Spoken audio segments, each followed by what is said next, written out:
আমি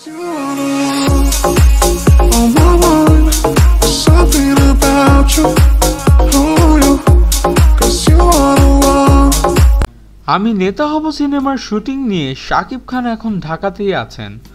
1 আগস্ট শুরু হয় আমি নেতা হব সিনেমার প্রথম লটের শুটিং। ঢাকার আফতাবনগরে একটি শুটিং বাড়িতে সিনেমাটির শুটিং হয়, তারপর উত্তরায় কিছু অংশের শুটিং হয়। ব্যস্ত সময় পার করছেন শাকিব খান।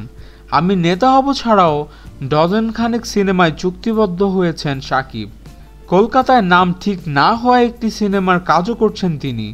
সেখানে শাকিবের নায়িকা নুসরাত জাহান ও সায়ন্তিকা ব্যানার্জি। ঢাকার শুটিং শেষ করেই আবারও কলকাতায়, তারপর লন্ডনে উড়াল দেবেন সিনেমার শুটিংয়ে শাকিব। কিন্তু জানা গিয়েছে শত ব্যস্ততার মধ্য থেকেও নাকি শাকিব খান আজ বন্ধু দিবসে অপু বিশ্বাসকে নিয়ে ঘুরতে বেরিয়েছিলেন। সাথে ছিল জুনিয়র খান। বেশ আনন্দের সময় কাটিয়েছেন তারা, এমনটাই শোনা গিয়েছে। তাদের গাড়িতে ঘোরার ছবিটি ইতিমধ্যে অনেকটাই ভাইরাল হয়ে গিয়েছে সোশ্যাল মিডিয়াতে, কিন্তু এই বিষয়ে বেশি কিছু জানা যায়নি আর।